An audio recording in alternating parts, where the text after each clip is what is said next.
স্বামী যদি বউকে কথায় কথায় তালাক দিব বা বাবা মাকে নিয়ে বকাবকি করে আর ছেলে মেয়েকে তুচ্ছতাচ্ছিল্য করে, তার স্ত্রীর প্রতি দায়িত্ব পালন না করে, তার কি শাস্তি হবে? তার শাস্তি হবে জাহান্নামের অতল তলে। কারণ বান্দার হক নষ্টকারী মানুষ অনেক খারাপ। অনেক ভাইরা আছে আমাদের, দাড়ি টুপি আছে, নামাজ কালাম পড়ে, মাশাআল্লাহ ইসলামের উপরে চলার চেষ্টা করে, বাসায় স্ত্রীর সাথে বিশ্রী ব্যবহার করে। আছে না এরকম? ছেলে মেয়েদেরকে যা তা বলে বকাঝকা করে, গালিগালাজ করে, নিজের ছেলেকে বলে অমুকের বাচ্চা, তাহলে গালিটা তার উপরে আসছে, সে বুঝে না এত ব্যাককল। আছে না এরকম? ভাইরা আমার, স্বামী স্ত্রী পারস্পরিক যে দায় দায়িত্ব আছে সে সবাইকে পালন করতে হবে। স্ত্রীকেও পালন করতে হবে স্বামীর উপরে, স্বামীর জন্য, স্বামীকে পালন করতে হবে স্ত্রীর জন্য। যারা এই সমস্ত করবে তারা আল্লাহর কাঠগড়ার আসামি হবে, বান্দার হক নষ্টকারী হবে, এবং এর কারণে কিয়ামতের ময়দানে জবাবদিহি করতে হবে। কিয়ামতের ময়দানে বান্দার হক আল্লাহ তাআলা মাফ করবেন না। সেদিন কোনো স্ত্রী কোনো স্বামীকে ছাড় দিবে। আল্লাহ তাআলা আমাদের ভাইদের বুঝার তৌফিক দান করুন। নবী করিম সাল্লাল্লাহু আলাইহি সাল্লাম বলেছেন, খায়রুকুম লি আহলি, তোমাদের মধ্যে, এই মজলিসে আমরা যত মানুষ আছি আমাদের মধ্যে সবচেয়ে ভালো মানুষ কে? নবী করিম সাল্লাল্লাহু আলাইহি সাল্লাম বলেছেন, যেই ব্যক্তি তার পরিবারের কাছে ভালো, বউয়ের কাছে ভালো, সন্তানদের কাছে ভালো, অর্থাৎ তার আচার আচরণে তার সন্তানরা যদি তাকে মন থেকে ভালো বলেন, সে আসলেই ভালো। আর যে ব্যক্তি বাহিরে মানুষের কাছে অনেক ভালো, কিন্তু তার স্ত্রী বলে যে কি বিশ্রী ভাষা, তার কত খারাপ ব্যবহার সে করতে পারে আমি জানি, তাহলে এই লোক যত ভালো সাজক মানুষের কাছে, সে আল্লাহর কাছে কখনো ভালো হতে পারবে না। আল্লাহ তাআলা আমাদের সবাইকে পরিবারের সাথে সুসম্পর্ক বজায় রাখার তৌফিক দান করুক।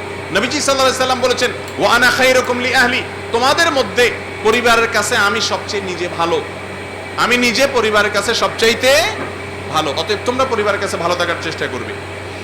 এরপরে প্রশ্ন, যদি মৃত্যুর পর সওয়াল জবাবের মাধ্যমে আমাদের জান্নাত ও জাহান্নাম নির্ধারিত হয়, তাহলে হাশরের ময়দানে সকল কাজের হিসাব নেওয়া হবে কেন? খুব সুন্দর প্রশ্ন।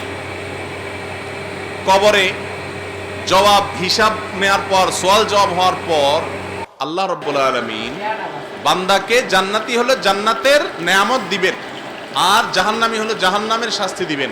তাহলে ফয়সালা তো হয়েই গেল, কিয়ামতের ময়দানে হিসাব নিকাশ করার দরকার কি? প্রশ্ন বুঝতে পারছেন তো? এটার উত্তর হলো, এই প্রশ্নটা, এই প্রশ্নোত্তর সেশনটা, এই বিচারটা প্রাইমারি। কিয়ামতের ময়দানে এর আলোকেই চূড়ান্ত আকারে পুঙ্খানুপুঙ্খ করে জীবনের প্রত্যেকটা বিষয়কে হিসাব করে তারপর তার কি পরিমাণ শাস্তি হবে না চূড়ান্ত নির্ধারিত হবে।